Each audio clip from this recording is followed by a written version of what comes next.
Dahil ang ating series po is Declare and Display Christ, pinag-aralan natin last Sunday that minsan sa buhay natin, we were once a madman. Sige nga, tinan mo yung katabi mo, sabi mo, you were once a madman. No? Ikaw ay may pagkahibang at baliw sa anumang bagay, pag-ibig, di ba? And then we meet the God-man, and then we became a changed man. Now we are a sent man, inutos ng Diyos. Babasahin natin isang famous Bible verse, John chapter 3, verse 16 to 18.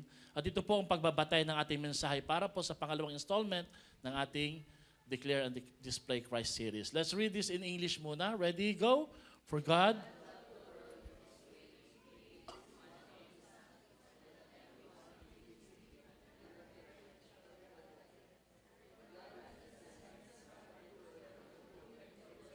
but to save the world through Him. Anyone who believes in Him is not condemned, but anyone who does not believe is already condemned because he has not believed in the name of the one and only Son of God. Basahin natin sa Tagalog, no? Sapagkat gayon na lamang ang pag-ibig ng Diyos sa sangkatauhan, kaya't ibinigay niya ang kanyang kaisa-isang anak upang ang sino mang sumampalataya sa Kanya ay hindi mapahama kundi magkaroon ng buhay na walang isinugo ng Diyos ang kanyang anak, hindi upang hatulan ng parusa ang sanlibutan, kundi upang iligtas ito sa pamamagitan niya. Hindi hinahatulan ng parusa ang sumasampalataya sa anak, ngunit hinatulan na ang hindi sumasampalataya, sabagat hindi siya sumasampalataya sa kaisa-isang anak ng Diyos. Let me pray for you. Pwede po ba nating iunat yung kamay natin sa ating kaliwat kanan? Lord, ano man po ang unos, bagyo, hamon na pinagdadaanan ng katabi ko mula po kaliwa at kanan, sa unahan o sa harapan. Salamat po, Panginoon, hindi man po niya sabihin o iparinig sa akin o sa amin. Alam na alam niyo po ito, Panginoon. Wala pong bagay na nalilihim sa inyo. May mga panahon sa aming buhay na kung minsan sa aming panalangin, wala kaming masambit na mga salita. May mga panahon na ganun katindi ang sakit, ang problema, ang hamon na aming pinagdadaanan, na wala pong sapat na salita para ma-describe namin ang aming pinagdadaanan. Pero sabi niyo po sa inyong salita that even in the groanings of our spirit, yung iyak at bighati ng aming spirito, naririnig at naiintindihan ninyo, Panginoon. Yung depression, yung isolation, yung loneliness, yung financial challenges and problems, yung sickness, even, Lord, yung stress, kahit po yung relational conflict, Panginoon, problema ng aming mga magulang o mga alitan at pag-aaway sa bahay, Panginoon. Naririnig niyo po ito at narinig niyo po ito. Salamat, Panginoon, at kayo ang Diyos na nagbibigay ng paanyaya sa amin sa umagang ito. Lumapit kaming lahat ng mga napapagal at nabibigatan sa aming pasanin. At sa inyo kami darako at kami makasusumpong ng kapahingahan sa aming mga kaluluwa. Thank you, Lord, for that offer. Today we choose to give unto you all our baggages, all our burdens at the feet of the cross of Calvary. Salamat po, Panginoon, dahil alam namin may magagawa kayo. Kaya nyo kaming tulungan. Kaya po naming mapagtagumpayan ang mga hamon na ito. Ito po ang aming dalangin sa pangalan ni Kristo Jesus na mapagmahal at makapangyarihan. Amen at amen. Tayo po yung makakaupo na. Pwede po ba nang palakpakan natin si Lord? Amen. Good morning po sa ating lahat. Together, let us declare and display Christ. Sama-sama ho nating ipahayag at ipakita si Kristo sa ating mga buhay. Ginagawa na po natin to dati pa, ginagawa natin to araw-araw, tuwing linggo, nagagather po tayo. Pero sa darating na July 13, gagawin po natin to ng sabay-sabay, kasama pong ating mga mahal sa buhay, pamilya, doon po sa Waterwood Pavilion. Kakailanganin po natin to ng matinding paghahanda. We need ushers, we need baklas kabit boys and women, no? Mga magbubuhat ng mga gamit. We need, of course, more prayer. We need more people who will invite their loved ones and family para dito. At we also need more financial provision. So, wala tayong inaasahan na tulong galing sa iba, kundi sa church lang po at sa iba nating mga kaibigan. I know that bukod po sa ating tithes and offering, we can help, we can extend help para po sa ating church anniversary at alam natin together, kaya po nating malagpasan at mapagtagumpayan ito. Sa umagang ito, gusto ko pong ibahagi sa inyo yung topic coming from John chapter 3 verse 16 to 18, the bad news I deserve and the good news I must receive. Pero siguro hindi lang receive eh. After you receive, you must share. Tatagalogin ko po ang masamang balita na dapat lang na matanggap ko. At ang mabuting balita na dapat kong tanggapin at dapat kong ibahagi. Kung kayo po ang tatanungin ko yung ngayong umaga na to, anong gusto nyong maunang ibalita ko sa inyo? Kung meron pong isang tao na mahal kayo, may kakayahan, kakausapin ka at sasabihin sa sayo, pre, may balita ako sa iyo kaya lang good news saka bad news, anong gusto mong mauna? Ako, personally, pipiliin ko yung bad news muna. Na medyo pangit muna sa una pero sa dulo naman, kayang ayusin yung problema na masama ng good news. Amen? Yan po ang ating topic ngayong umaga na to. The bad news I deserve and the good news I must receive and share. Ang John chapter 3 verse 16, nung ako po yung bata pa, taga-Leyte po ako ay una ko po itong narinig nung nagkaroon po ng World Youth Day. Darating kasi ang kinikilala po ng mga Roman Catholic, ng mga kasamahan at kapatid natin ng mga Roman Catholic, darating daw po pala sa Pilipinas ang Santo Papa na kinikilala po nila. Kaya doon sa school na pinag-aaralan ko, ito po'y pinatatakbo po ng mga madre, the Order of Saint Francis of Assisi, yung nanay ko po teacher ho doon, pinakanta ho sa amin yung kantang Tell the World of His Love. No, naalala niyo po ba yun? No? Hindi ko na po kakantahin. Baka ho, imbis na mabless kayo ay mag-backslide pa po tayo. No? Doon ko po naintindihan, hinanap ko po sa isang Gideon Bible, parang nabasa ko na po yung kinakanta na lyrics po sa kanta na yon. And then I look at John chapter 3 verse 16, for God so loved the world that He gave His one and only Son, that whoever believes in Him will never perish but have an everlasting life. So nung time na yon, ako po kasi relihiyoso, ako po ay Knights of Columbus, ako po ay sakristan, ako po ay katekista, kahit hindi naman dapat, pinagturo na kagad ako, mga may edad po yung audience ko, ako po ay Legion of Mary, pero nung nakita ko yun, walang dating sa akin yung talata na ito. Sabi ko parang, wala, verse lang po siya na dapat basahin at kinakanta. Pero nung ako'y nagkolehiyo na, nung namatay po yung lola ko, sineran po ako ng gospel, binahagian po ako ng mabuting balita, ng malinaw, ng klaro. Grabe, labas-masok po ako sa simbahan Kilala ho ako doon sa church Pero nung tinanong ako ng pinsan ko, ngayong gabi kung sakaling mamamatay ka, wag naman sana. May katok pa po yun Alam mo ba kung saan ka papunta? Sabi ko, ang yabang-yabang ko. Ang dami kong alam sa relihiyon. Ilang beses na ako nakapasok sa simbahan na malalaki. Pero hindi ko pa pala alam at tiyak kung ako'y makakapasok ba sa kaharian ng Diyos. At binasa ho sa akin yung John chapter 3 verse 3. Unless a man be born again, he cannot see and enter the kingdom of God. Sabi ko, saglit, sa church, sa bahay namin, merong born again church doon Binabato ko yun Pinagtatawanan ko pa yung pastor pag kami bumabagsak na bato sa kanilang bubong, lalabas siya at kakamot-kamot. Sino nang babato dyan? Kami huwag nang babato nun Ang alam ko sa salitang born again, namatay na, binuhay uli. Pinagtatawanan ko, sabi ko, gawa-gawa lang nila yun Pero nung binasa sa akin at nakita ko, binasa ko talaga sa talata, it's a requirement. It's the main requirement to be saved at magkaroon ng katiyakan ng buhay na walang hanggan.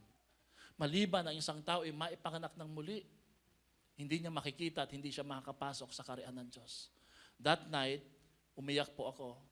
December 31, 1997, alas 10 po ng gabi.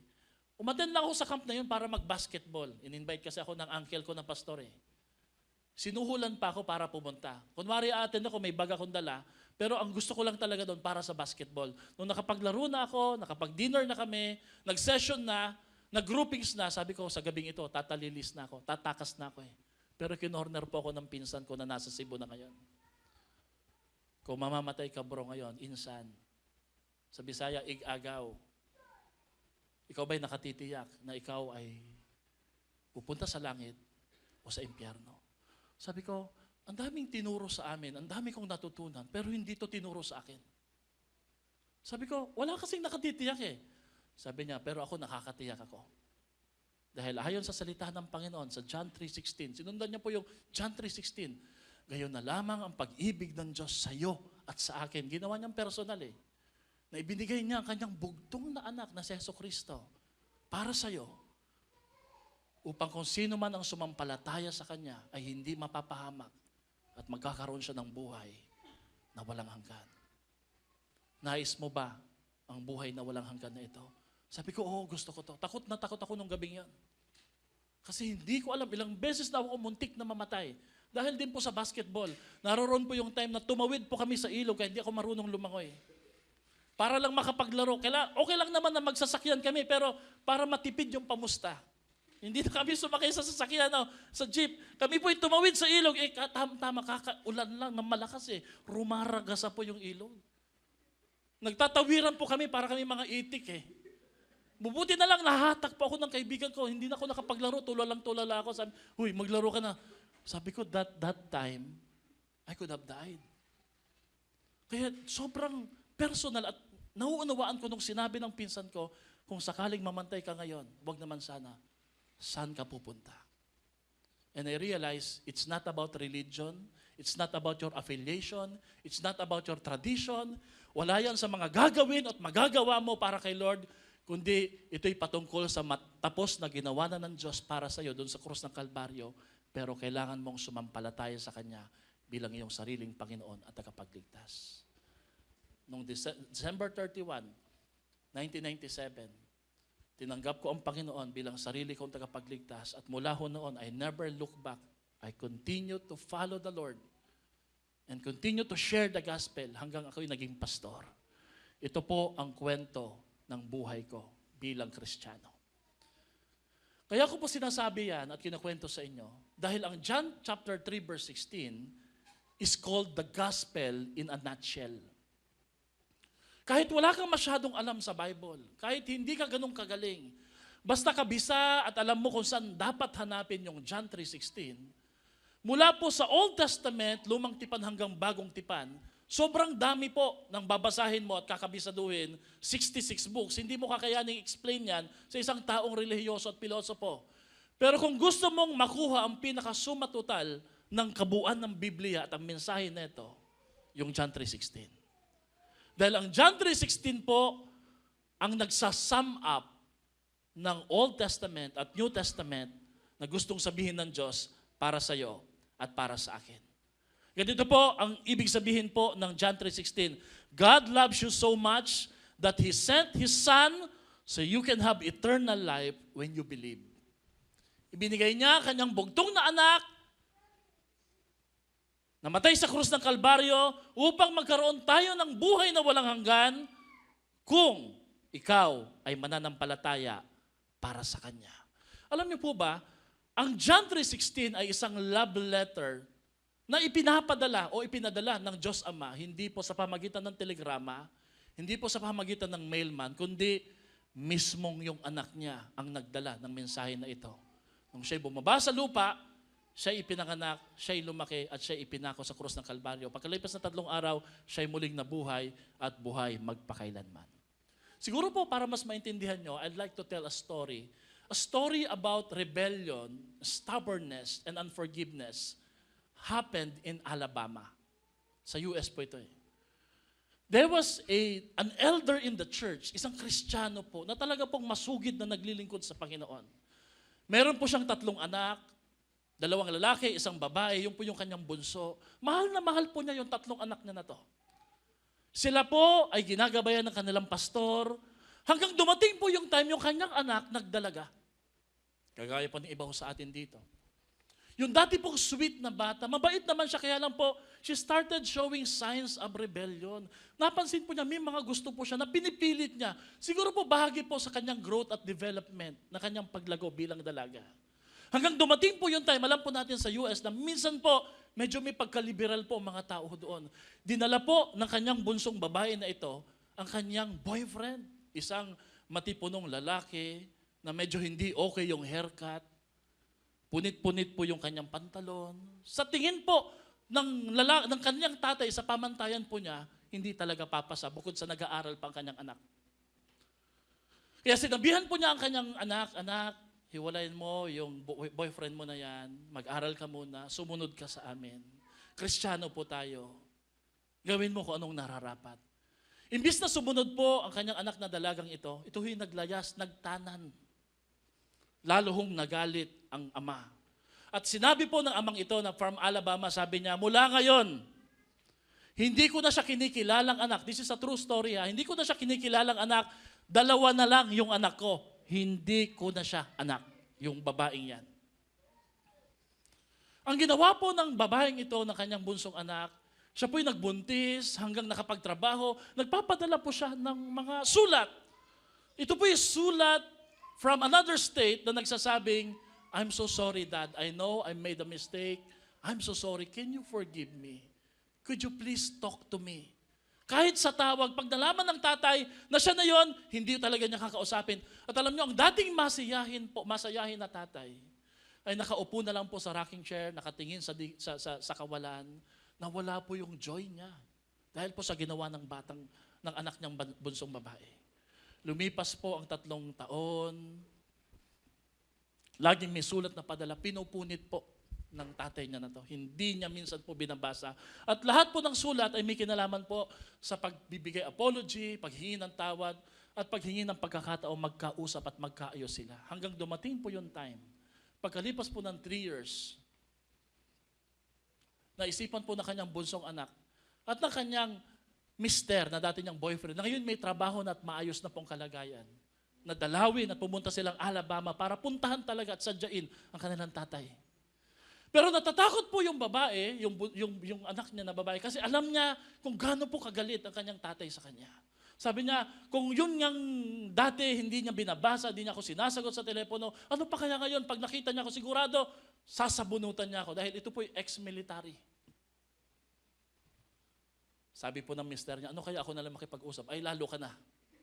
Wag mong, don't you dare lumapit doon. No? Baka barilin ka ng tatay ko. No? Alam niyo, naisipan po nila, pinalapit po nila doon at pinakatok sa pinto habang sila nandun sa may bandang parking, yung kanilang 3-year-old daughter. Sabi niya, go to the, sa porch, sa pinaka-balkonahe, sabi niya, call grandma. Nakita niya kasi nandun yung grandma eh. And then, kung sakaling tatanungin ka ng grandma mo at kung sino ka, sabihin mo, I'm your granddaughter. I'm Hailey. I'm your granddaughter. I miss you so much. I love you so much. Turo po yung bata eh. Kumatok po siya. Lumabas siya. Sabi niya, hi sweetie, sino ka? I'm your granddaughter. I'm Hailey. I love you so much. O sabi niya, ikaw pala. Tapos nakita po niya yung kanyang anak kumindat sa kanya. Alam na nila na may plano makipag-usap ang kanyang anak. Pero ang sabi po ng bata, can I see my granddaddy? Grandpa. Naiyak po yung babae, yung lola niya. Sinamahan po siya. Nakaupo po sa fireplace ang kanyang lolo, na wala ang kagalakan, malungkot na malungkot. Pero paglingon po niya, dahil bumukas po yung pinto, wala na ho siyang nasabi, bigla na lang ho siyang tumalon, yung batang iyon, sa dibdib po ng kanyang lolo. Sabi niya, you're my granddaddy, you know. I love you so much. And my mommy is waiting for you outside. Alam niyo po, ginawa ng tatay na to, niyakap po niya yung bata na yon. At pagkatapos sabi niya, pwede mo bang tawagin yung anak natin? Ngayong araw na to, pinapatawad ko na siya, pinababalik ko na siya. Because the moment I saw my granddaughter, para kong nakita uli yung pagiging bata ng anak natin yan. Na-reconcile po ang mag-ama na to, at sila po'y nabuhay na mas maayos, tumira na mas malapit po ang kanyang bunsong anak, at naging okay na po ang kanilang buhay. Ang comment po ng kanilang pastor ganito, nung pinapadalhan ka ng letter, ng apology, matigas ang puso mo, hindi ka nagpatawad. Pinanindigan mo talaga yung galit mo eh. Pero nung pinadala na niya ang kanyang bugtong na anak, para kang kandilang naupos. At hindi mo napigilang umiyak yumakap, at nakuha mong magpatawad, iba pala ang nagagawa pag anak na ang pinapadala. Kayang mag-ayos ng isang relasyon. Sino dito may kwento kang ganyan? Kailangan mo muna magkaanak para ipadala. Somehow, some way, related doon sa ginawa ng Diyos Ama para sa Diyos Anak, para ipadala para sa atin. Ang kaibahan nga lang po, tayo ang may kasalanan. Tayo ang may offense. Pero ang kagandahan ho nito at ang twist ng kwento, sa kwento natin at sa kwento ng Diyos, tayo pang sinuyo ng Panginoon. Ipinadala pa niya ang kanyang bugtong na anak para lubusan tayong patawarin at mahalin. Palakpakan nga po natin ang ating Panginoon. This is a story of reconciliation and forgiveness. So sa passage na binasa natin kanina, there is good news and there is also bad news. Malinaw po yun. May kapahamakan na salita na binanggit, pero may buhay na walang hanggan sa dulo. Ang sabi po ng isang famous pastor, leadership author na si Zig Ziglar, the good news is there is nothing we can do that is bad enough to keep us out of heaven. The bad news is there is nothing we can do good enough to get us into heaven. Ang mabuting balita, kahit gaano kasama ang ating nagawa, hindi tayo exempted sa pagiging kandidato sa pagpunta sa langit dahil sa ginawa ng Diyos Ama sa Diyos Anak na namatay sa krus ng Kalbaryo. At ang bad news po, ang kabutihan po natin kahit maipagmalaki pa natin to sa iba, hindi po magdadala sa atin papuntang langit.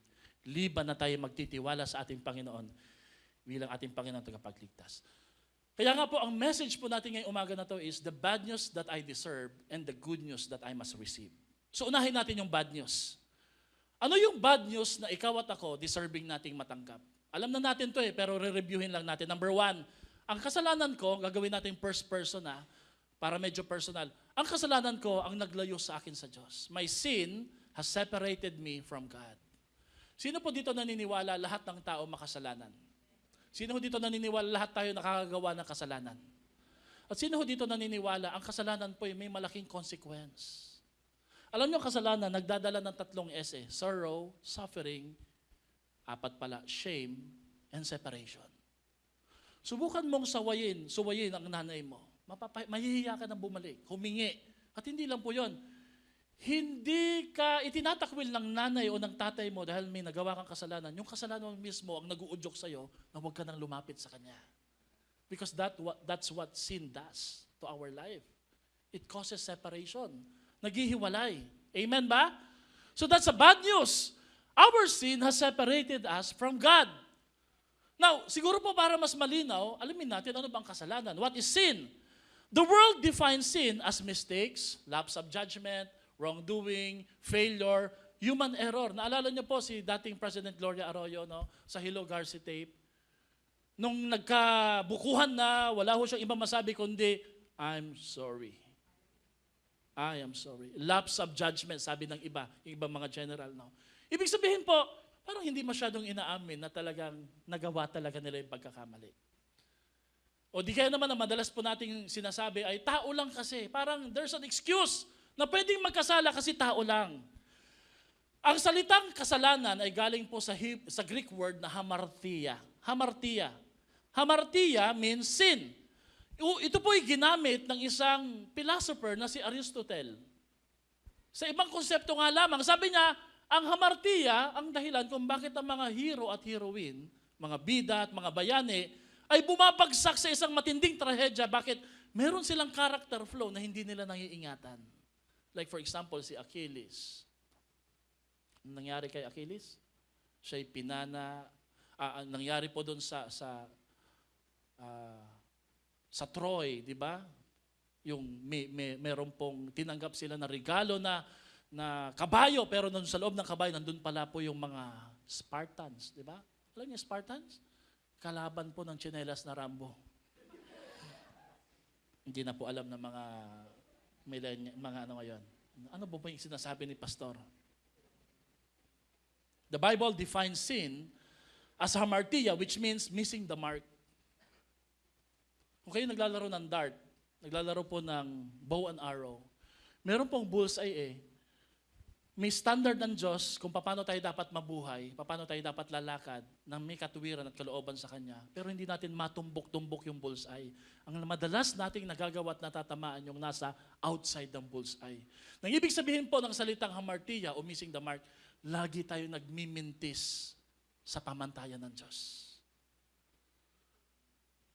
Kailan ka huling nagmintis? May dapat kang gawin na tama pero ang ginagawa mo yung kabaliktaran. We start to hurt people and then we end up hurting ourselves. That's hamartia. To miss or wander from the path of uprightness and honor, to do or go wrong, to wander from the law of God, to violate God's law or sin. Sinasabi ng Diyos ito, dapat ang sundin natin, hinaharang, sinasalungat natin ang batas mismo ng ating Panginoon.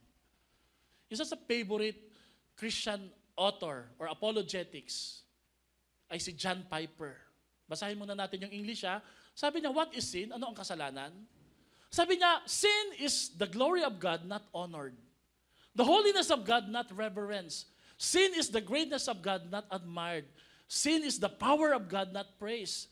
The truth of God not sought. Sin is the wisdom of God not esteemed. It is the beauty of God not treasured. The goodness of God not savored. The faithfulness of God not trusted. And sin is the commandments of God not obeyed. Ganda, no? It is the justice of God not respected. It is the wrath of God not feared. It is the grace of God not cherished. And it is the presence of God not prized. The person of God not loved, sabi niya, that is sin. E dahil Pilipino ho tayo, Tagalogin po natin. Ano daw po ang kasalanan? Ito ay ang hindi pagpaparangal sa kaluluhatian ng Diyos. Ito ay ang hindi paggalang sa kabanalan ng Diyos. Ang hindi paghanga sa kadakilaan ng Diyos. Ang hindi pagpupuri sa kapangyarihan ng Diyos. Ang hindi paghahanap sa katotohanan ng Diyos. Ang kasalanan ay hindi pagpapahalaga sa karunungan ng Diyos. Ang hindi pagpapahalaga sa kagandahan ng Diyos. Ang hindi pagsasalo-salo sa kabutihan ng Diyos. At hindi pagtitiwala sa katapatan ng Diyos. Sabayan nyo nga naman po ako. Ang hindi pagsunod sa ang hindi paggalang sa katarungan ng Diyos. Ang hindi pagkatakot sa galit ng Diyos. Ang hindi pagpapahalaga sa biyaya ng Diyos. Ang hindi pagpapahalaga sa presensya ng Diyos. Ang hindi pagmamahal sa persona ng Diyos. Iyan ang kasalanan. At maraming taong nagagalit kay Lord. Bakit may flood sa Genesis chapter 6? Bakit may paggunaw ng mundo? Bakit may ginunaw yung Sodom and Gomorrah? Sino ba namang Diyos ang hindi magagalit kung ito'y kalapas-tanganan ng kanyang pagka-Diyos at kalapas-tanganan sa kanyang pagkakalikha sa atin? Nagagalit ka ba pag meron pong mali o may kasalanang nangyayari sa paligid mo? Do you get angry? Alam niyo kung anong tawag dyan? Righteous anger. When you see injustice, pag nakikita mo, tahasan po ang pangungutong, tahasan po ang paniniil, kung may nakita kang balo, sinisiraan, binababagsak, mga ulilang lubos, inaapi, kinakawawa, that is injustice. And you know, we must be their voice. Tayo dapat ang maging boses nila. Bakit? Walang nagtatanggol sa kanila. Tayo dapat ang magtatanggol sa kanila ng mga anak ng Diyos. Amen? You know, ang isang sign na totoong anak ka ni Lord, galit ka sa kasalanan. Hindi ka nakikihalubilo para magdagdag at magdiin sa isang tao na sa tingin mo may kasalanan. You know, God hates the sin. But let me clarify, He never hates the sinner. Kasi kung hindi niya dapat pinadala ang kanyang bugtong na anak para sa iyo at para sa akin. Parang ang bilis lang natupukin, patayin tayo lahat eh. Solve na ang problema about sin. But God knows that the problem is not human. The problem is sin. So He found a way to solve sin without wiping us out. Amen? That's the gospel. Amen po ba doon? Kailangan nating makita, kailangan ma-develop po sa atin ang pagkamuhi sa kasalanan. At alam niyo, Una at higit sa lahat, kasalanan natin, hindi muna yung kasalanan ng iba. Malinaw po sa Biblia na kailangan po kamuhian at itakwil at isuko sa Diyos ang kasalanan. Sapagkat ang kasalanan po'y nakakasira, naghihiwalay. Nakakita na kayo ng aso na paborito mo pero kinain yung ulam ninyo. Anong kusang ginagawa ng aso? Nahihiya. May aso ba kayong ganon? However, ang mga pusa, wala lang dating. Parang ikaw pa manunuyo, di ba? Ming, ming, ming, ming, ming, ming. Pero yung aso kusa eh. Yung human nature po nila eh. Malapit sa tao eh. Alam nila that they made the mistake. Amen? Kaya sa isang tao, lalo na kung isang Kristiyano, may nagagawa tayong mali, pero hindi tayo nababother.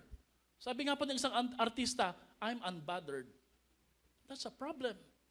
Because when we are unbothered, there's something wrong with that.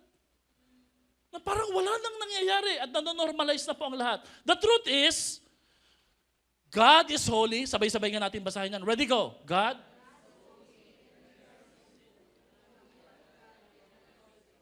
Kayo po bang mga magulang, will you tolerate sin? No. Kayo pong mga nakakilala sa ating Panginoon, pag may nakita ko kayong mali, will you tolerate sin? No. Kasi ang kabanalan ng Diyos, ang namumutawid, naghahari sa ating mga buhay. Amen po ba doon? Ang sabi sa Biblia, Isaiah 59 verse 2, ang masasama ninyong gawa, ang dahilan ng pagkawalay ninyo sa Diyos. No? The reason bakit may gap, the reason bakit you can't hear God when you pray. Sabi ng iba, Pastor, bakit ang layo-layo ko? Feeling ko ang layo-layo ka sa Diyos. It's because of sin. Kami mag-asawa, 15 years na po kami ni Pastor eh. Sabi ko nga sa kanya, tawa siya ng tawa eh. Pinapatawa ko lang siya lagi. Sabi ko, kilala na kita kahit hindi ka magsalita. Huminga ka lang ng konti. Magbuntong hininga, alam ko na kung ano mangyayari. Palabas kami, papuntang kaming Clark eh. Magdi-date sana kami. Sabi ko, kakain tayo ha, ganito ha. Sabi, oo, pero maya-maya sabi ko, kunwari nag-vlog ako, sabi ko, guys, alam ko nang isasabihin na ito, guys. Sasabihin niya eh, may mga bibilhin pa tayo sa mga bata, may enrollment pa eh. Pwede bang, kumain na lang muna tayo. Sabi ko, kita nyo guys, nagbabago na yung isip niya. Walang date na nangyayari. Alam niyo naman mga nanay, iniisip palalo yung mga anak. At tama naman yun, di po ba? No?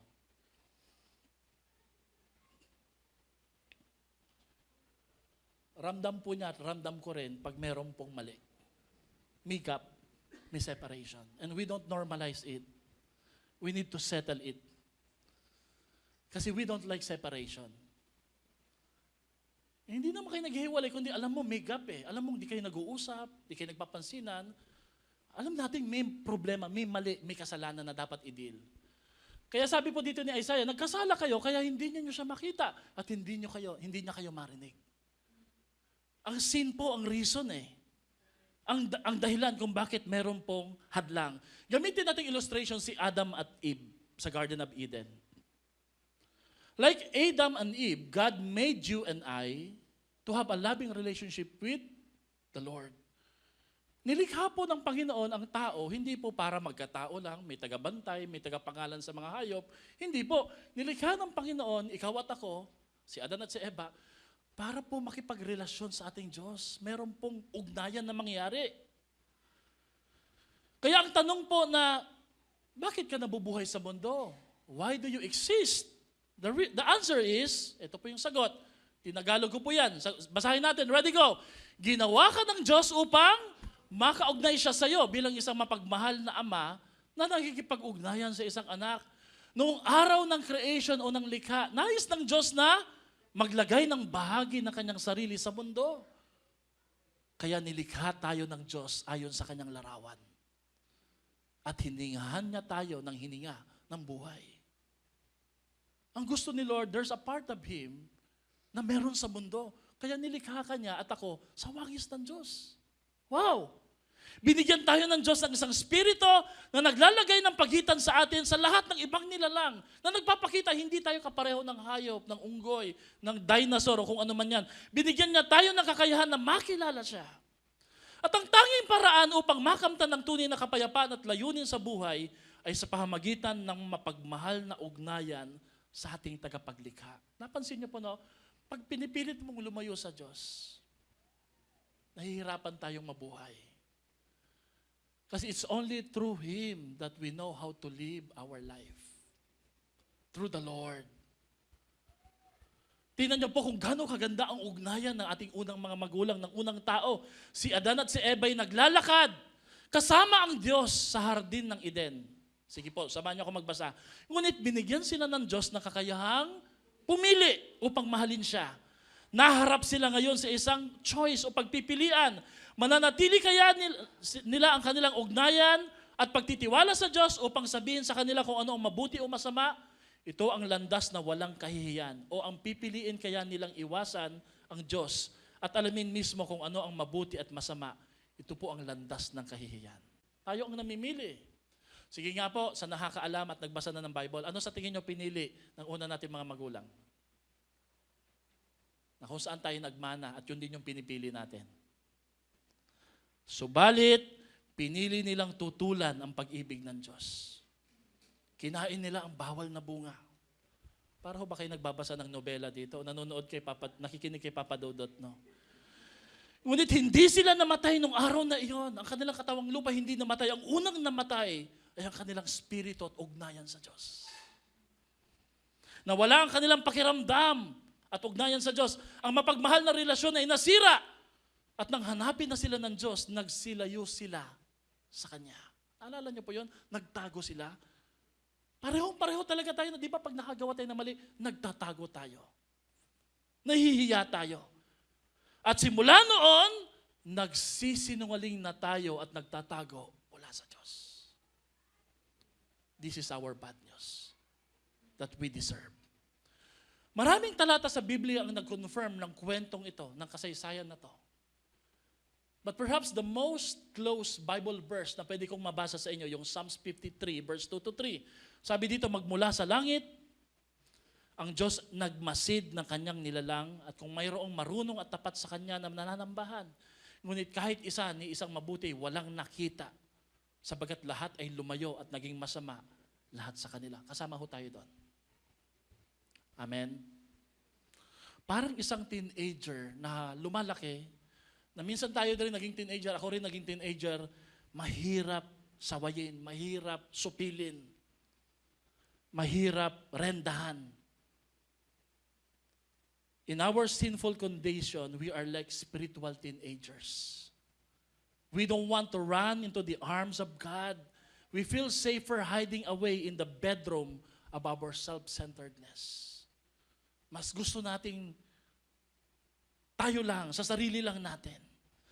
And why is that, Pastor? Bakit mo kinumpara ang tayo, sa isang spiritual teenager? Na may gustong tahakin na daan, may gusto pong gawin na rebellion. Dahil po sa problema sa puso. Jeremiah 17 verse 9, the heart is deceitful above all things. It is desperately wicked, who can know it? Kahit man tayo, kahit man ang isang teenager, hindi rin niya naiintindihan kung anong nangyayari sa kanya, kung ano ang ibig at gustong tahakin ng kanyang puso.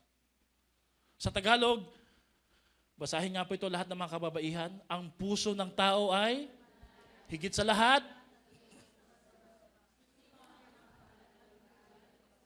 Pero ako, ang Panginoon, alam ko ang puso at isip ang kasalanan po ay nagmumula sa puso. Sa puso po ng tao. Kaya ang prinsipyo po, the heart of the human problem is the problem of the human heart. Ang pinakapunot dulo at puso, simula ng problema ng tao, ay ang problema niya sa puso. Pangalawang bad news. If I die in my sin, I am condemned to hell. Hindi lamang ako makasalanan na nalayo sa presensya ng Diyos, ako rin po'y tiyak na mamamatay at hahatulan at hinatulan na ng Diyos sa impyerno. Wala ka nang kailangang gawin na masama para mapunta kang impyerno. Kung hindi na-resolba at nasolusyonan yung problema natin sa pagiging makasalanan, tayo talaga'y papuntang impyerno na eh. Tingnan natin yung mga talatang ito, John 8:24. Sinabi ko sa inyong, mamamatay kayo sa inyong mga kasalanan. Kung hindi kayo naniniwalang ako nga, mamamatay kayo sa inyong mga kasalanan. unless you believe that I am who I am, Jesus said, you will die in your sin. Nasa Bible po yan. And then sa John chapter 3 verse 19, na kung minsan di na natin binabasa, tumutuloy, nag-stay na lang tayo sa 16. Pero sa verse 19, sabi dito, ganito ang paghatol ng Diyos na parito sa sanlibutan ng ilaw. Ngunit inibig pa ng tao ang dilim kaysa sa liwanag, sapagkat masasama ang kanilang mga gawa. Sabi ni Lord, nagbigay na ako ng hatol. Kasi nagbigay na rin sila ng pagpili. Sino ho dito nagpapasalamat ka kay Lord? Kahit may pinili ka na hindi ang Diyos ang pinili mo, gumawa pa rin ang Diyos ng paraan para maligtas ka, para mapatawad ka sa iyong pagkakasala. Ano ka na eh? Meron ka ng, nabansagan ka na ng Diyos eh. Labeled ka na. Sabi ng ating Panginoon, nalagyan na tayo ng labeled. We are already condemned. May movie yan, di ba? Na condemned, no? Kaya nga po, ang John chapter 3 verse 16, very beautiful verse. Do you agree? For God so loved the world that He gave His one and only Son. Kung yan po yung gospel in a nutshell, yun din po yung the most beautiful Bible verse in the whole book of the Bible. Pero may isang salita dyan na parang poison sa isang malinis na batis at tubig. For God so loved the world that He gives. Alam niyo kung anong pinakapangit o marumi o hindi maganda sa talatang John chapter 3 verse 16? Yung salitang perish. Ang ganda na sana eh. Dapat yung salitang perish o hell, wala na dapat yan eh. But the scary thing in John 3:16 is the word hell. And you know, that's part of the bad news. That we are all going to hell. Hell is part of the bad news. John 3:16 is like a beautiful bouquet of flower, pero may uod ho dun sa bulaklak na yon. Alam niyo ginawa po ng mga tao ngayon? Nag-create sila ng AI-generated na joke, na sila'y naliligo sa impyerno. But hell is not a joke. Hell is our condemnation. Can you see yung wickedness ng puso ng tao? Kung anong kaya niyang gawin? Kaya niyang pagtawanan ng isang parusa na pagdudusahan natin ng pangmatagalan unless na ito'y masolusyonan. Nag-selfie pa. AI-generated. The word perish reminds us that there's a place in creation called hell. It's like a garbage dump of creation. It's like the death row prison of the universe. Ano daw po ang hell, pastor? Ang hell, una, is a place of torment. Habang buhay kang parurusahan doon. Kung kayo po isawa na po sa buhay na to at lagi nyo sinasabi, parusa, pasakit ang buhay na to, visit ang buhay na to, sa impyerno po mas matindi doon. Bakit? Walang araw na walang parusa. Sobra ang punishment po doon. Number 2, hell is a place of darkness. Nakapunta na ho ba kayong sinihan? Sobrang dilim, di ba? Biglang nag-a-adjust na yung mata mo sa dilim. Nag-a-adjust yung mata mo kasi kahit papano, may screen na maliwanag eh. Pero imagine nyo po yung isang lugar na wala talagang liwanag na makikita. It's a place of total darkness. Third, hell is a place of eternal separation from God.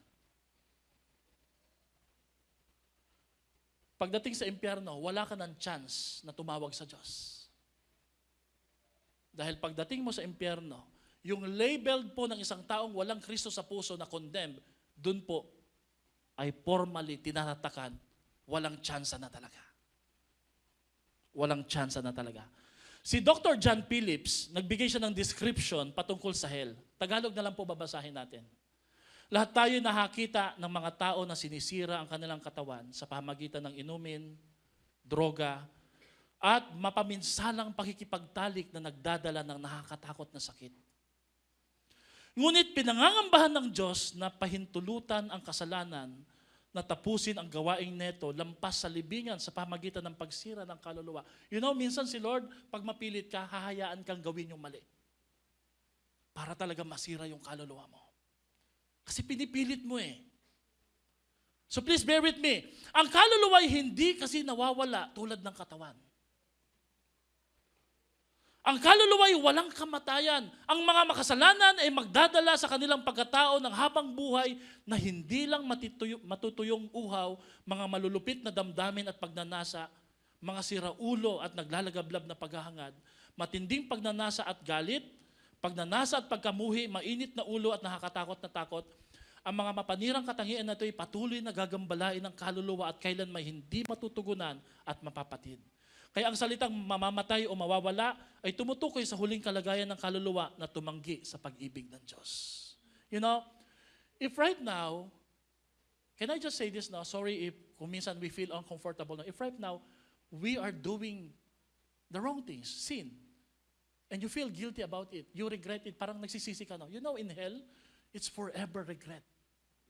Kaya lang, you can do nothing about it. Ang kaibahan lang po, ngayong buhay pa tayo na may nagagawa, kasama na ako, may nagagawa tayong mali, nanghihinayang ka, gusto mo mag-sorry, may chance ka pang mag-sorry. Ang kaibahan po sa impyerno, yung burden po ng init ng apoy at yung burden ng guilt sa utak mo, hindi mo maiwan-iwanan, hindi ka pinapakawalan. At ang masakit po dito, walang kapatawaran. Walang konsolasyon, walang magsasabi sa'yo, okay na yan, pinatawad ka na ng Diyos eh. That is the bad news. Yan ang problema ng kasalanan that we deserve. Dahil tayo rin mismo gumagawa ng kasalanan. Parang hindi na ho tayo mahangiti dito ah. Adrian Rogers sabi niya, there are only two places in the universe where there's no hope. Una, sa impyerno, walang hope. The other is heaven, because when you are in heaven, hindi mo na kailangan ng hope. Kasi andun na yung Diyos. Siya nang iyong pag-asa. Mamimili ka na lang kung saan ka pupunta, sa langit o sa impyerno.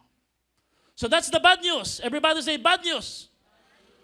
You know, sa church, yung church na kinalakihan ko, ganito po mag-preach. Impyerno, makasalanan, matindi po talaga eh. And that's just good. That's just right. Why? Because maraming churches po ngayon, hindi na pinipreach yung hell, yung kasalanan. Wala nang conviction. In order to attract a lot of crowds, maraming pastor ang pinipreach about the goodness of God, about the blessing of God. But that's still part of the bad news. You know, the reason kung bakit sinasabi ko to sa inyo at medyo mabigat, kasi kailangan yung malaman yung bad news. Minsan po nag-preach po ako ng ganito, you know, nung kabataan ko po sa Hagonoy, ganito ako mag-preach eh. Lagi pong masakit, kasi yun yung katotohanan eh. Minsan pagbaba ko sa pulpito, sabi po ng isang miyembro, isang matanda na miyembro, sabi niya, Pastor, you already preached the gospel. Sabi ko, and why is that? Bakit po niyo po nasabi? It's because you preach hell and the condemnation ng sin. Alam niyo, sabi ko sa kanya, you attend next Sunday because I haven't preached the full gospel. Because this is just a part of the gospel. Bad news pa lang siya pinipreach ko dito. Next Sunday, I'll preach about the good news. Parang walang nakasabay ah. The bad news is bad. It's really bad. But that what makes the good news so good. Because the moment you understand the bad news, you will crave for the good news. You know, the reason bakit maraming tao hindi nila gusto ang good news, because they don't understand that they're in the side of bad news. Amen? Kaya nga po, ang sabi ko doon sa miyembro, I preach the gospel. No, that's just half of the gospel. I just preach the bad news. Next Sunday, I'll preach the good news. I just preached today hell, sin, but I haven't preached the love and the forgiveness of God. The good news is not good unless you understand the severity of the bad news. Hindi mo maintindihan ang good news. Hindi mo maintindihan na pinatawad ka ng Diyos kung hindi mo inaamin na nabubuhay tayo sa mali at sa kasalanan at mapanirang pamumuhay. Why would you ask and crave for forgiveness if you think you're doing the right thing? Amen? Masama ang masamang balita. Talagang masama. Pero iyon ang dahilan kung bakit napakaganda ng magandang balita. Hindi magiging maganda ang magandang balita kung hindi mo maintindihan ang kabagsikan ng masamang balita. Are you ready? Sa other part ng gospel. The good news that you must receive is number one, through Jesus, God does not condemn me for my sin. He wants to forgive me. Palakpakan niya po natin si Lord. Amen? Sa pamamagitan ni Jesus, dapat may label na tayo. Papunta na tayo dapat impyerno. Pero sabi po ng Panginoon, wait, Hindi ko hayaang masira ang aking nilikha. Pwede ako magsimula uli, lumikha uli ng bagong tao, pero sabi niya, mahal ko ang mga tao na to. I'm gonna give them a chance. Ipapadala ko si Jesus para makilala nila at matanggap nila mabuting balita sa kanilang mga buhay. Alam niyo po ba, through history, sa Old Testament, marami nagsasabi, sa Old Testament, Pastor, wala hong nangyaring ganyang plano eh. Sa New Testament lang po, through Jesus. No.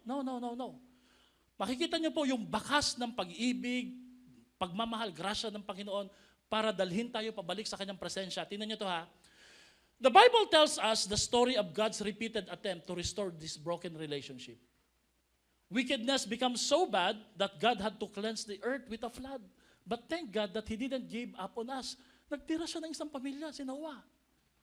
Kaya kung meron mang isang taong dapat pasalamatan nyo, sila Noah. Bakit? Nilipol lahat ng tao, pero nagmula tayo kay Noah. Pero Lord, thank you kay Adam and Eve. Kaya sila Adam and Eve, wala na yun.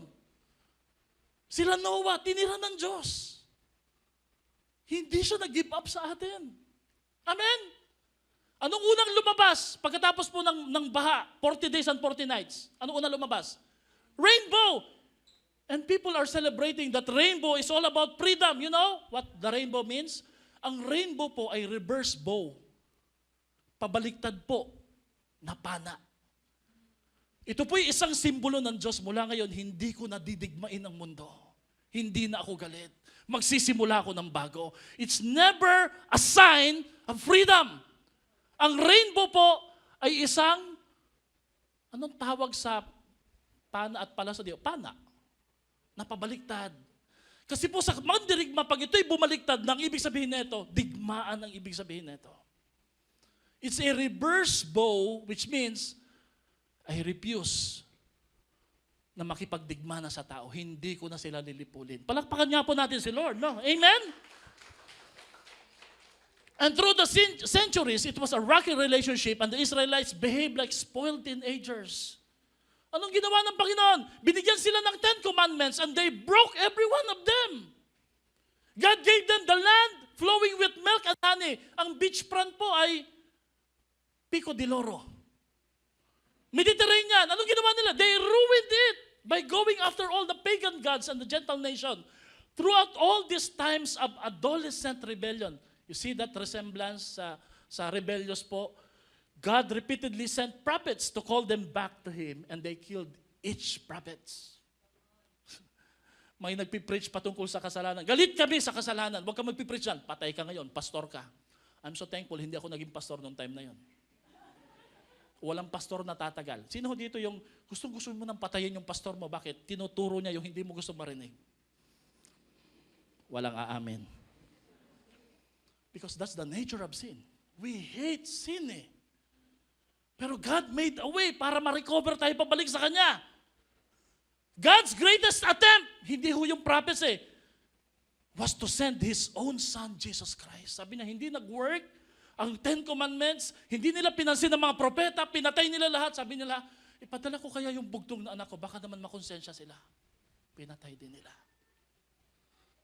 Pinako nila sa krus ng Kalbaryo. Yan ang kwento in a nutshell ng John 3:16. Nagpadala ako lahat. Gumawa ako ng way. Huwag niyong sabihin, iniwan ko kayo, nakalimutan ko kayo, pinabayaan ko kayo. I made a way. I want that relationship get restored. I want you back. And for God so loved the world that I sent my only Son, so that whoever believes in Him will never go to hell or perish, but have an everlasting relationship with God through eternal life. The gospel in a nutshell. Amen? Sinugo ng Diyos si Jesus upang patunayan ang isang nabagong kaugnayan sa Kanya, ang pinakamahalaga sa Kanyang puso. Ngunit ipinakita rin nito ang isang nabagong kaugnayan sa ating Ama, ang pinakamahalaga nating pangangailangan. Amen? Ano pong pinakamatinding problema ngayon ng bansang Pilipinas? Sige nga po. Dito natin malalaman kung ano pong political affiliation meron ka. Because according to your political affiliation, masesense mo kung anong problem ayon sa'yo, sa political preference mo. Corruption, mataas ang bilihin, Maraming baha. Ang Bulacan, ginagawang lubakan. Alam niyo ba na bago na yung spelling ng Bulacan, lubakan na po tayo. Lubakan. Anong pinakamatinding problema ng mundo, ng bansa natin? Naninirahan tayo sa isang mundong puno ng problema, mayroong puot, karahasan, paghihiwalay ng ating bansa. At sa buong mundo, please stay with me, no? Ngunit ang lahat ng problema sa mundo na maliit na P, problema, ay nagmumula sa pangunahing problema na malaking P, na may kaugnayan ng pagkasira sa ating relasyon sa Diyos. All these problems, hindi po lang daling sa politika, sa dynasty, hindi lang po dahil sa corrupt. Lahat ng ito ay nagmula sa pinakamalaking problema. P. Everybody say P. Okay. Handa pa rin ba kayo makinig sa akin? Nasusundan niyo po ba yung thought ko? Dapat ho kayo makinig at nag-aral ho ko dito. According to social science, they spent millions of dollars studying the real problem of our culture for over 50 years. Alam niyo yung pinakamatinding problema na na-discover nila, hindi po yung politika. The absence of a father in the home. The broken relationship ng isang anak sa kanyang ama. Hindi ang ekonomiya, hindi ang problema sa pera, hindi ang giyera sa Iran. Social science would always say that the greatest problem affecting our culture is the negative effects on a person's life when his dad or her dad left him or her sa bahay. It's whether absentee parents, it's whether po emotionally absent, physically present, no? So social science has proven that what we knew instinctively, that we don't function well when our relationship with our dad is broken. Do you agree? Hindi nagiging mabuti ang pakikitungo natin pag hindi po naging maayos ang pakikitungo po ng ating ama sa atin. May effect kasi yun eh. Hello? Pastor, bakit biglang naging Father's Day? Bear with me. Basahin nga ulit natin to. Social science has proven what we know instinctively that we don't function well when our relationship with our dad is broken. Kunwari, kaya mo. Kunwari, sinabi mong, hindi talaga ako magiging kagaya ng tatay ko, hindi ko kayo iwanan. But psychologists would always say, we end up doing the same na ginawa ng tatay natin sa ating pamilya.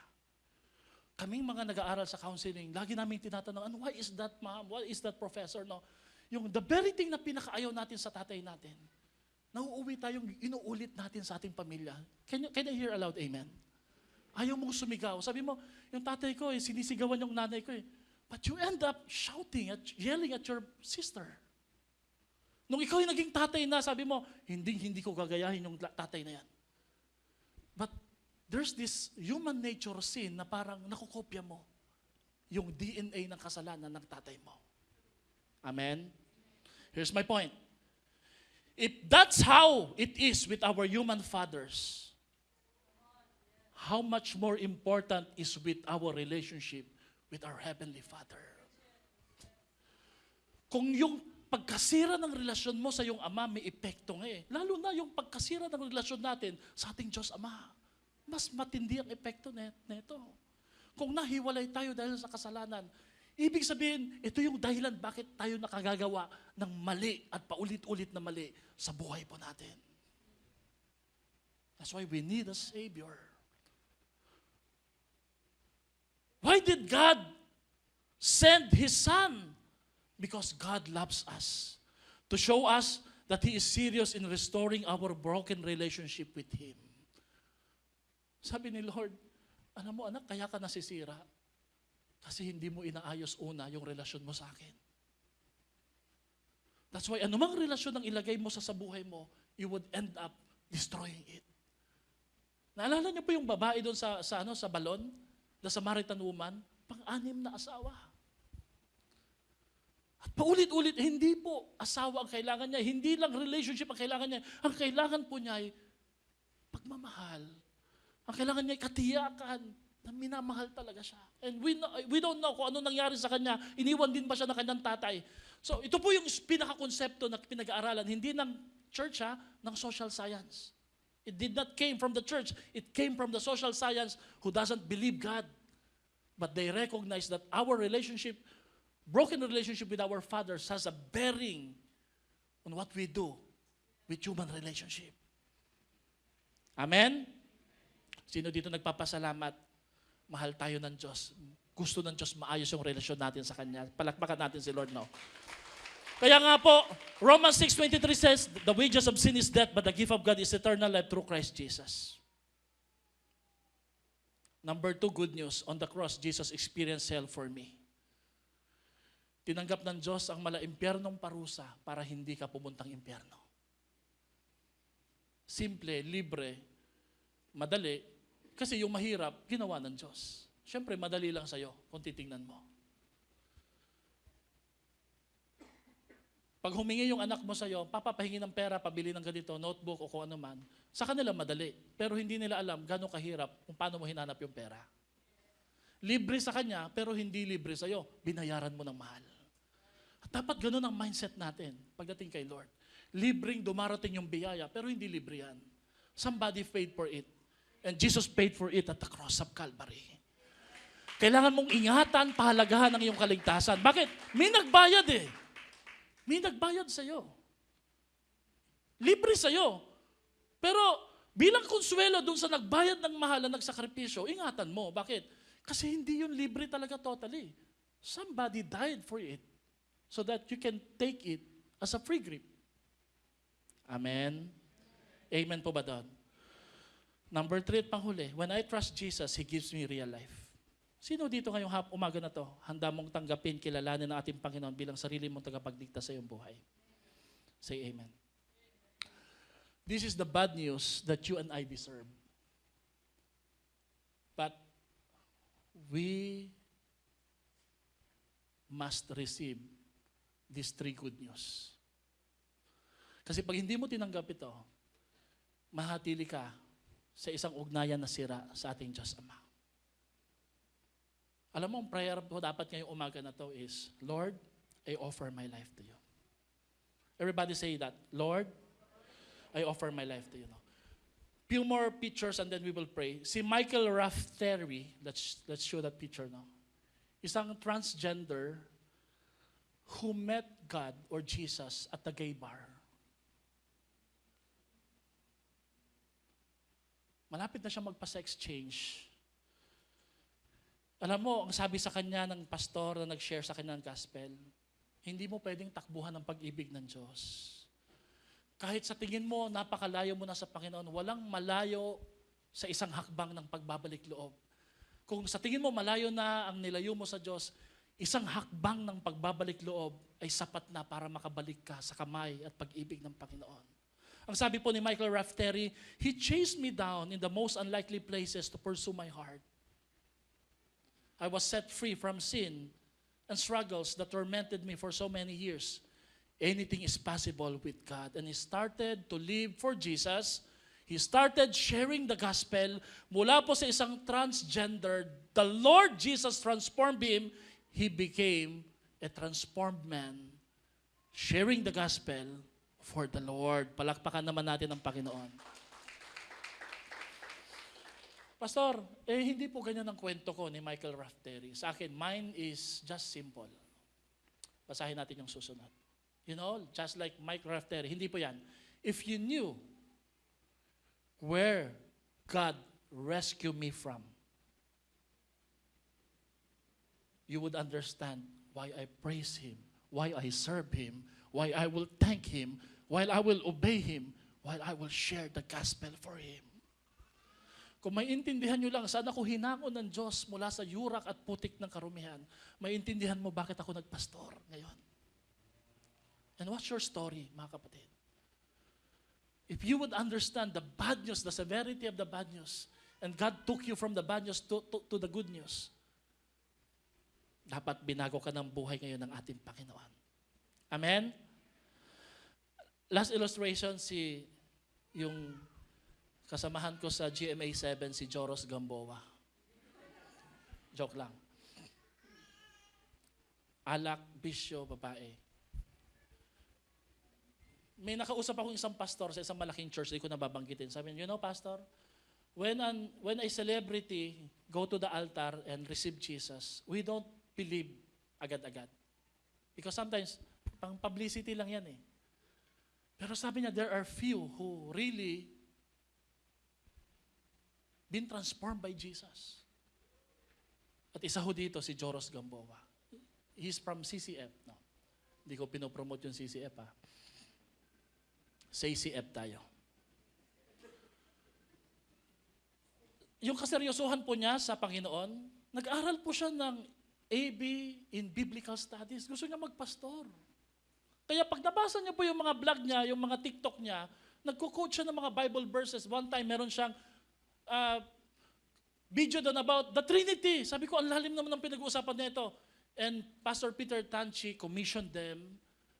At ang prayer ko sa kanila that they will become a missionary. They will serve the Lord fully. Mga kapatid, every heart without Christ must be evangelized. And every heart with Christ must become an evangelist. Amen. Kung may Kristo ka sa puso, dapat mag-share ka talaga ng gospel. Warning, I may start talking about Jesus at any time because I've been saved, I've been loved, I've been redeemed, and I'm restored by the blood of Jesus. Mag-ingat ka because I'm a dangerous man. Pag may nakatabi ako kahit sino, I will really share the gospel about the love of the Lord. Amen? Pwede po ba tayong tumayo para sa isang panalangin? My prayer ngayong umaga na ito, that from mission field, allow God to use you to become His mission force to go and declare and display Christ. Hindi lang po sa anniversary po natin. Every day, may challenge po. Mula po ngayon hanggang sa paparating na church anniversary, never stop sharing the gospel. Sa mga katabi nyo, kahapon po maraming nag-share ng gospel dito. Merong isang cell leader, nag-antay buong araw together with his cell group, nag-share sila ng gospel. Palakpakan nga po natin ng ating Panginoon because they love Jesus so much and they're doing this for the Lord. Amen. Sabihin mo nga sa katabi mo, kung alam mo lang saan ako hinango ng Diyos, may intindihan mo kung bakit ganito ako magmahal sa Lord. Bakit ganito ako maglingkod sa Kanya. I'd like you to close out your eyes. Worship team will play that song. Sino ho dito handa mong ibigay yung buhay mo sa isang Diyos na nagbigay ng lahat-lahat ng Kanya para sa iyo? You know, I always ask this question, Lord, sino ba ako? Sino ba si Pastor Albert para pagmalasakitan mo? Para mahalin mo? Para tubusin mo? Sino ba ako para patawarin mo ng paulit-ulit? Sino ba ako para tawagin mo sa isang special na paglilingkod? Who am I, Lord? That you will love me, that you will forgive me, that you will choose me, Lord. At siguro yan din pong magandang tanong na tanongin mo sa sarili mo ngayong umaga na ito. Sino ka ba? Sino ba tayo para pag-ukulan ni Lord ng special na atensyon at pagmamahal? Kagaya po doon sa Noah's Ark, sa Noah's Flood, pwede namang magsimula na lang si Lord uli ng bago eh. Pero He never gave up on us. Despite na ang position po natin ay nasa bad news side, pinili ng Diyos na maglaan ng panahon para dalhin tayo sa good news. And Jesus Himself become the message, not just the messenger. Para patawarin tayo, para linisin tayo. Sino dito ngayong umaga na to, gusto mo ang relasyon mo kay Lord maayos, pakitaas ang kamay. Sino dito ngayong umaga na to, sinasabi mo, Lord, tulungan mo akong mag-ayos ng buhay. Ayusin mo po ang buhay ko, Panginoon. Magbabalik loob po ako sa iyo. Kung alam mo sa iyong sarili na bubuhay ka sa mali, sa kasalanan, the Lord is not condemning you, hindi ka hinuhusgahan ng Diyos. Galit lang ang Panginoon sa kasalanan kasi ang kasalanan mapanira. If today you're enjoying sin, tomorrow sin will destroy you. Sin will affect your loved ones.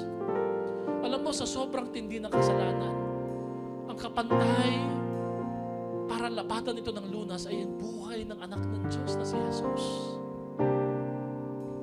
Kaya dapat galit tayo sa kasalanan. Pero salamat kay Lord, hindi galit ang Diyos sa atin. Mahal tayo ng Panginoon.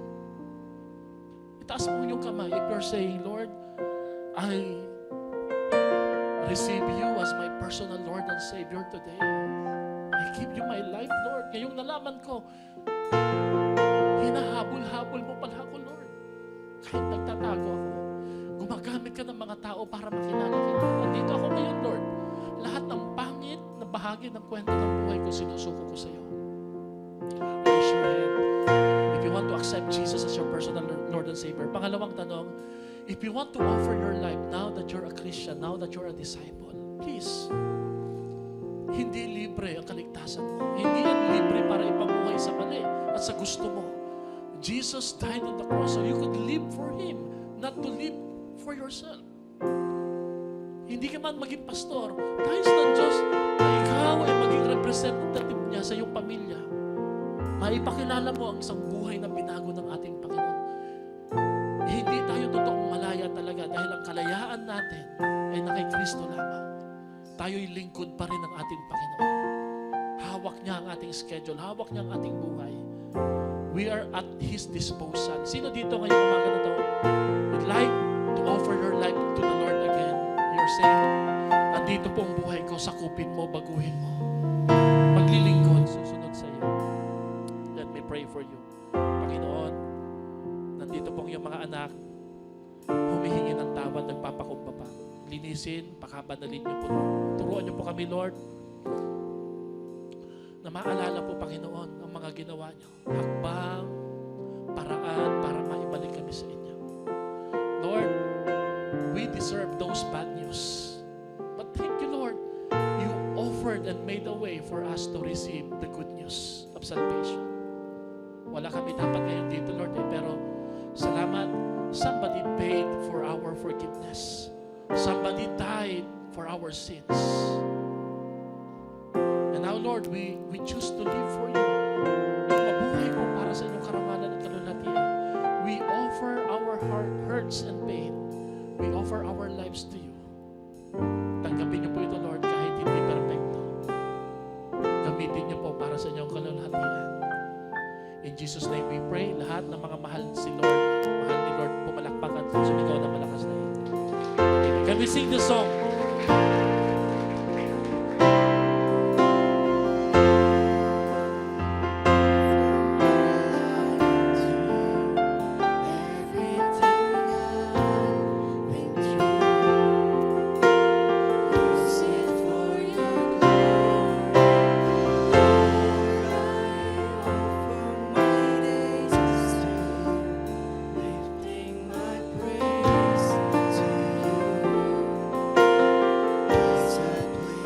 Sound